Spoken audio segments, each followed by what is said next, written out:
மனத்துக்கு இனியானை. பாருங்கள் அந்த பதத்துக்கு அர்த்தம் என்ன? இங்க சீதா பிராட்டி சொல்ற பாருங்க, தூயனி, தூய்மையானவள் நீ, தூயமாய் வந்து நாம் தூமலர் தூது. யார சொல்றா? திருச்சடை. நீ பரிசுத்தம் அடைந்தவள், தூயம். முதல்ல தெரியும், அப்புறம் தான் இவாள் பரிசுத்தம் இவா சொல்ற. இப்போ முதல்ல பரிசுத்தம் திருச்சடை, தூயனி, பரிசுத்தம் அடைந்தவள், செயின்ட் திருச்சடை.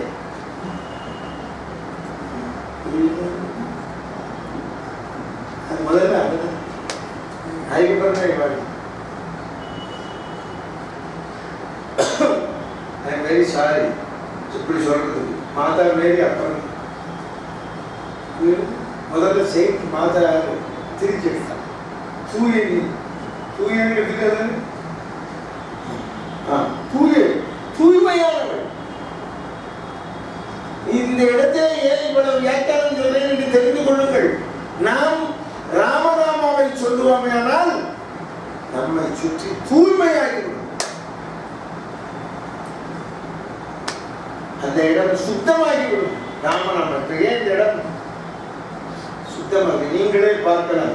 ஆகஸ்ட் மாசத்திலிருந்து ராமாயணம் சொல்லுங்க, நீங்களே பாருங்க. ஆகஸ்ட் மாசத்திலிருந்து வந்ததுக்கும் இன்னைக்கு இருக்கிறது ஜொலிக்கும்.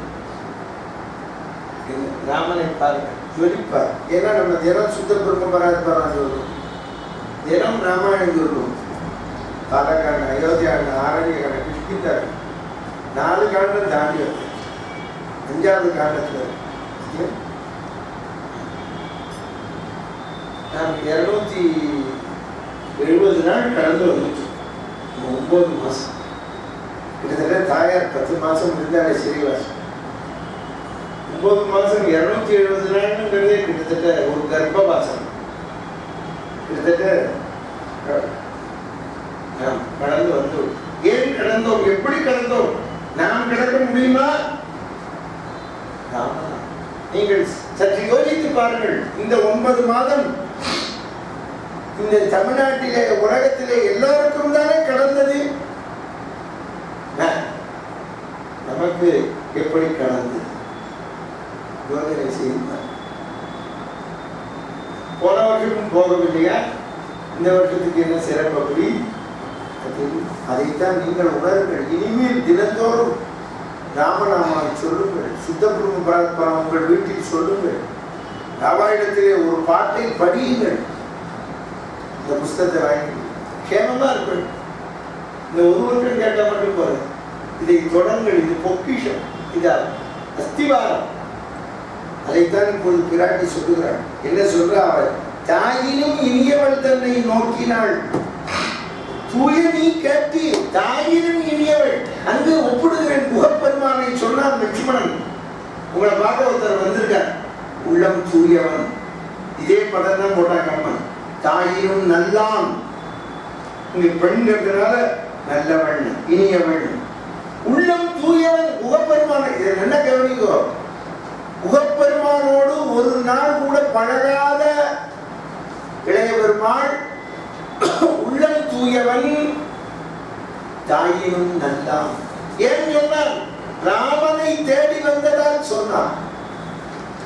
ராம பெருமானிடத்திலே அன்பு கொண்டு வந்ததனால் சொன்னான். உள்ளம் தூயவன், தாயினும் நல்லான். தாயை இந்த இடத்திலே பாருங்கள். சீதா பிராட்டி திருச்சடையை சொல்லுகிறாள் என்றால் 9 மாதமாக அவளோடு பழகி, 9 மாதமாக இவள் விடுகின்ற மூச்சு காற்றும் ராமநாமா, அவள் விடுகின்ற மூச்சு காற்றும் ராமநாமா. இவளுக்கு துணையாக இருக்கிறாள். முகப்பெருமான் ஒரு நாள் வந்தவனையே, ஓடத்தை எடுத்து வந்தவனையே உள்ளம் தூயவன் தாயினும் நல்லான்னா கவி சக்கரவர்த்தி லட்சுமணன் மூலம் சொன்னான். லட்சுமணன் ஏன் சொன்னான்? ராமனுக்கு தொண்டு பண்ண வந்ததுனால் சொன்னான். தொண்டு பண்ணவர்னா திட்டிருப்பான். இங்கு அப்படி கிடையாது. இங்கு பொல்லாத இடத்திலே சீதா பிராட்டிக்கு தொண்டு செய்கிறார். திருச்சடை உணருங்கள். இங்கு இந்த பொல்லாத இடத்திலே இதுதான், அதை விட இதுதான் உயர்வு. முகப்பெருமான் ராமனுக்கு தொண்டு செய்ய வந்த முகப்பெருமானை காட்டிலும் சீதா பிராட்டிக்கு 9 மாதங்களாக தொண்டு செய்த 10 மாதங்கள் தொண்டு செய்த திருஜடை தான் உயர்ந்த பக்தை. உணருங்கள், தயவு செய்து எல்லோரும் என்னுடைய ஒப்பீடை உணருங்கள். நான் முகப்பெருமானை பக்தன் என்று இல்லை என்று சொல்லவில்லை. பக்தன் தான். ராமனுக்கு அப்போ கஷ்டமே இல்லையே, தொண்டு பண்ண வந்தானே. படகு கொண்டு தான் அக்கறைக்கு போனா, அதோட டியூட்டி படகோட்டி படகு கொண்டு தான் திருக்கிட்டு. இப்போ இன்னும் அதில் ஒன்றும் குறைபாடு இல்லை. படகு வச்சிருக்கான்னு கொண்டு வந்தான், படகோட்டி கொண்டு வந்தான். உண்மை. ராமன் சீதை லட்சுமணன் அப்பொழுதும் கஷ்டப்படவில்லை. படகை கொண்டு அக்கறையில் கொண்டு விட்டான். சிரமப்படாத பொழுது ஒருவர் தொண்டு செய்தார், உயர்ந்ததுதான். தொண்டுக்கு மார்க்கு தருகிறோம். சிரமப்படுகின்ற பொழுது ஒருவர் தொண்டு செய்ய வேண்டும். சுத்தி சீதா பிராட்டியை சுத்தி சிரமம் ராட்சசி கத்திய வச்சு ராவணனுக்கு சரி சொல்லு மிரட்டும். இது வளாது 10 அடி தண்ணி தான். சீதா பிராட்டிக்கு உட்காந்துருக்கான்னா சர்க்கிள் போட்டாப்புல போயிடும். மரத்தடிக்கு வெளியில உட்காந்து, இந்த மரத்தடிக்கிட்ட யாரும் உட்காந்துருக்காங்க திருச்சி. மற்றவர்களை உள்ளே விடவில்லை, சர்க்கிள் போட்டு. சீதா பிராட்டி இதைத்தான் ஒப்பிடுகிறேன். முகப்பெருமான் அங்கு வந்து தொண்டு செய்தார் என்றால் அது உயர்வு, நாங்கள் இல்லை என்றே சொல்லுவோம். முகப்பெருமான் செய்த தொண்டு உயர்வு. ஆனால் போடுகிறோம். அப்பொழுது ராமபெருமானுக்கோ சீதா பிராட்டிக்கோ இளைய பெருமானுக்கோ எந்த தொல்லையும். படகை எடுத்து வந்தார், தொண்டு பண்ணார். உண்மை. படகை ஓட்டி கொண்டு போய் அக்கறையில் விட்டார். உண்மை. உவரை போல் பக்திமானை பார்க்க இயலாது. உள்ளம் தூயவன், தாயினும் நல்லான். ஆனால் அந்த இடத்திலே தாயினும் நல்லான், தாயினும் என சொன்னார். ஆனால் இங்கே என்ன பதம் போடுகிறார் பாருங்கள். தாயினும் நல்லான்னு பதம் போட, தாயினும் இனியவள். ஏன் ஒப்பிடுகிறேன் என்று பாருங்கள். கவி சக்கரவர்த்தி எப்படி பதம் போட்டார் ஐயா, கவனியுங்கள்.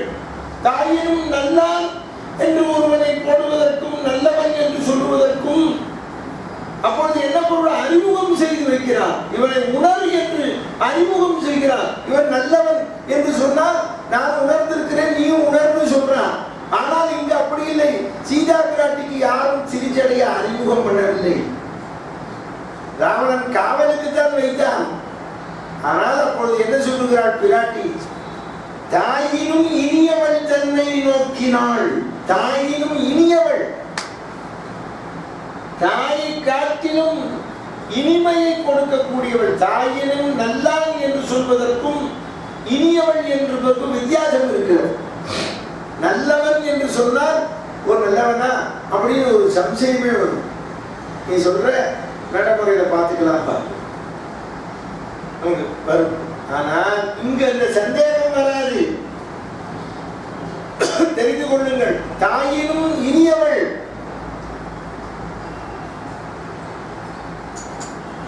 இருக்கலாமா? சரி.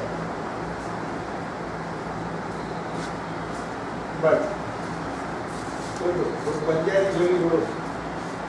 ग्रस्ता कर्मकृते वैवं प्राणो जीवानि इन्द्रिय जीवानि सप्तशीर्षण्याः प्राणाः सूर्या इत्याचार्याः आचार्य संभावना.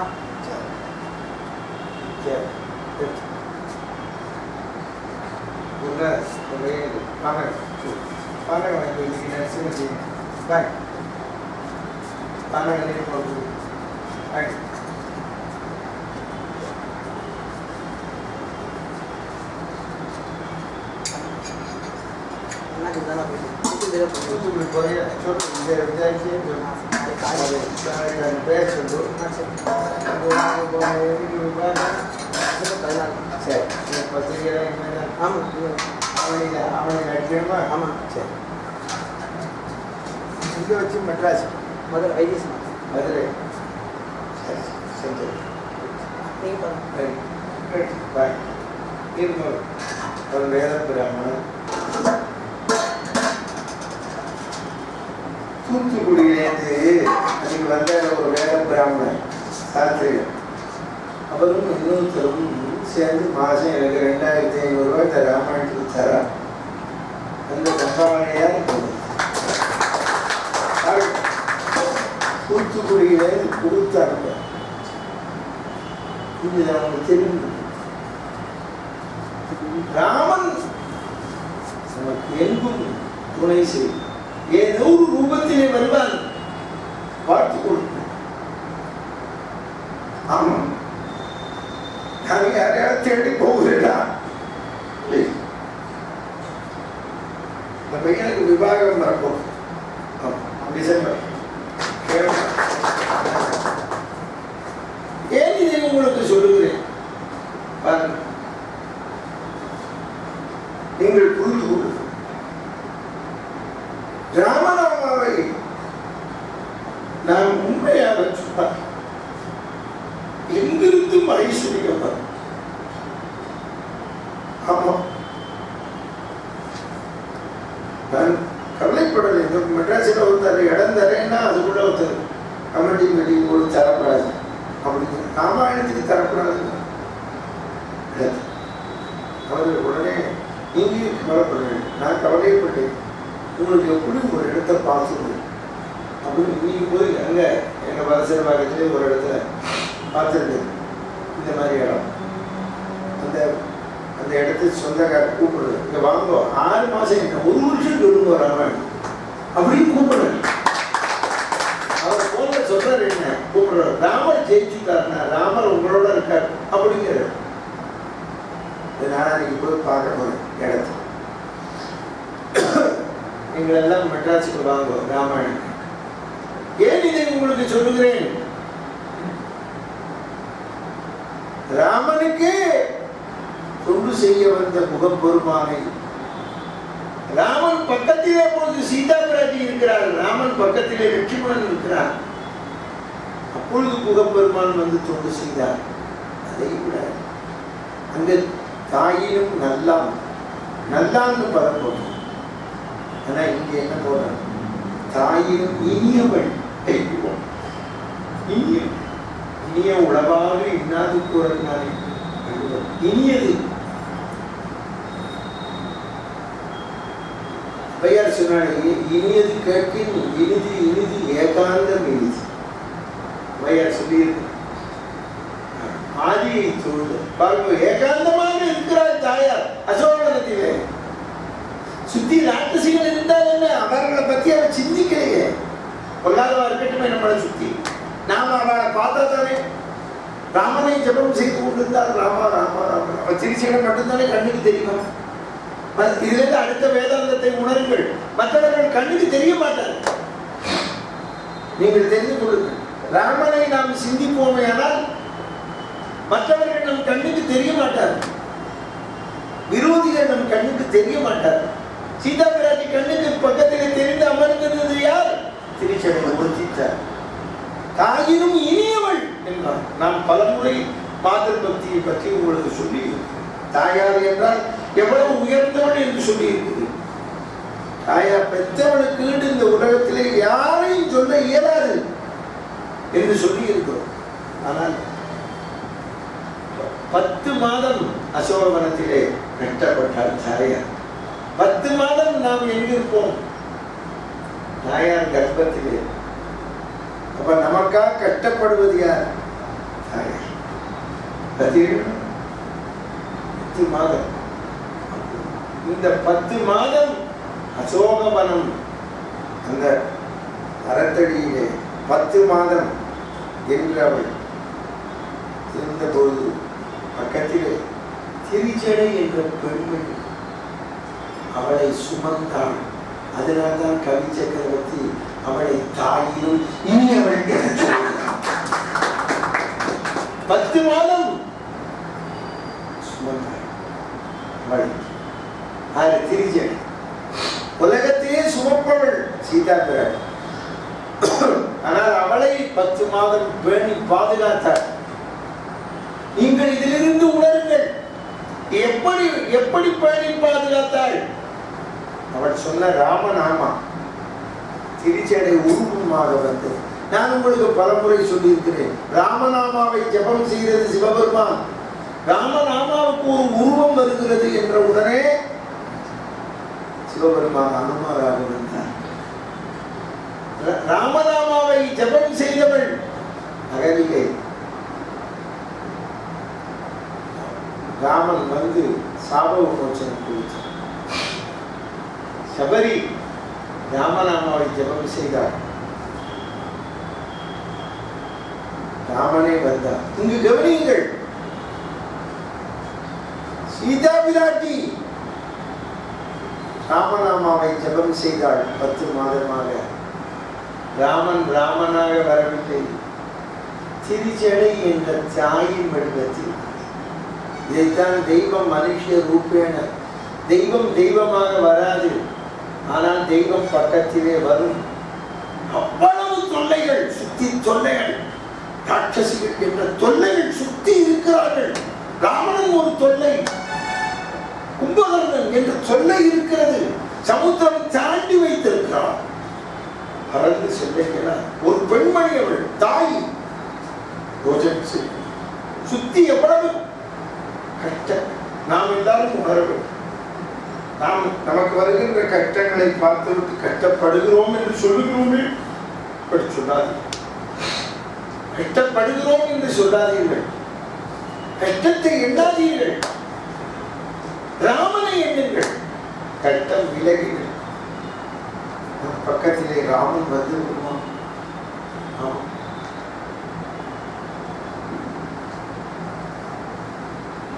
ராமன் வந்து விடுவான் நமது பக்கத்திலே.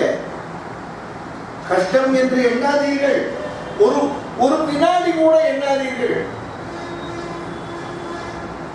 அப்படியே உங்களுக்கு மனக்கட்டம். அப்பவும் ராமநாமாவை சொல்லுங்கள். சீதா பிராட்டி பாருங்கள், எவ்வளவு பேரோட ஒப்பிட்டு விட்டேன். சிவபெருமான் ராமநாமாவை சொன்னார், அகலிகை சொன்னாள்,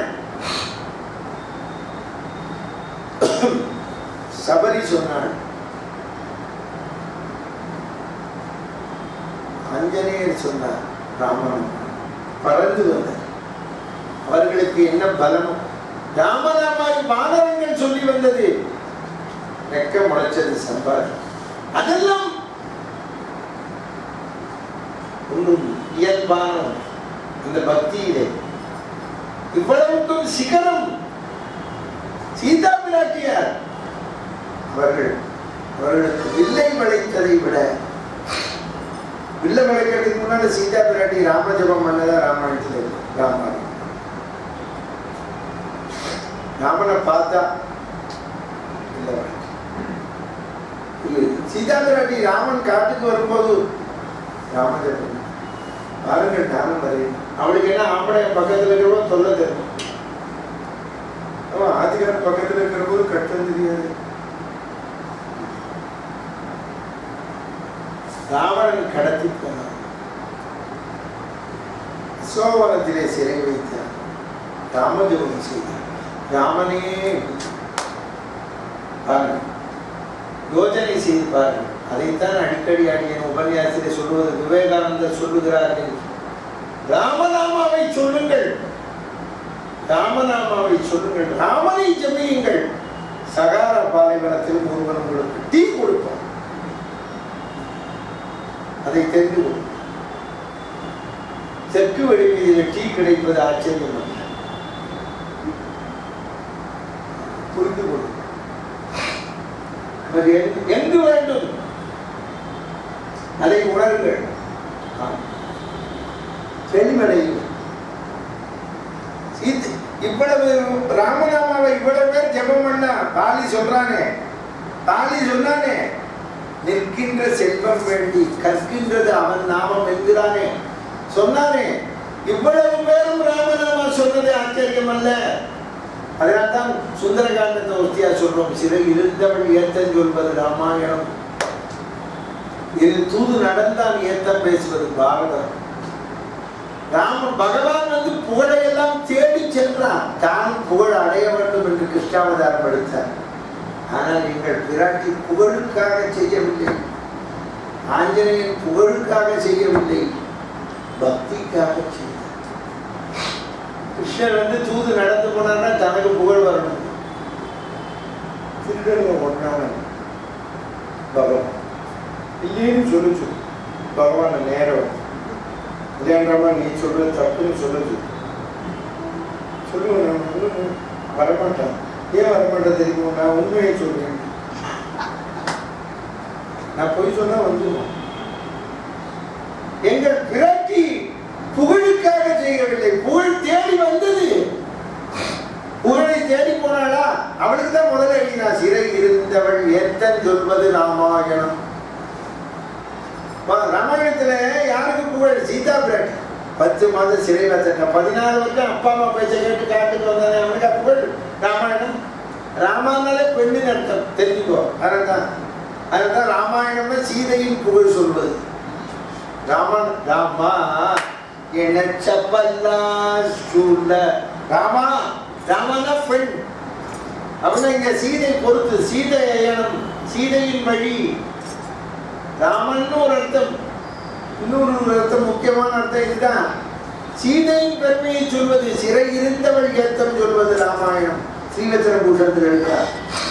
14 வரைக்கும் அப்பா அம்மா பேச்ச கேட்டு காட்டுக்கு போனானே, அவனுக்கு புகழே கிடையாது. No first prize. ஆமா, அவளுக்கு தேவையில்லையே. நீ அதை சொன்ன ஊர்மிளம் ஆண்டவி சுத்த கீர்த்தி அரண்மனையிலே இருந்தா, அரண்மனையிலே இருந்தா அவ இந்திரியத்தை அடைக்கிறதா, தரையில படிச்சா அந்த சப்ஜெக்டுக்கெல்லாம் வேணாம். அரண்மனையில தானே இருந்தா, காட்டுக்கு வரலையே. அந்த மாதிரி அவளும் இருந்திருக்கலாம். அவர் வாங்க கூப்பிடலையே காட்டுக்கு. இவளாதானே வந்தா, கல் சுடும் திட்டுனாங்க. வந்தாலையோ யோசனை பண்ணி பார்த்தியா நீ?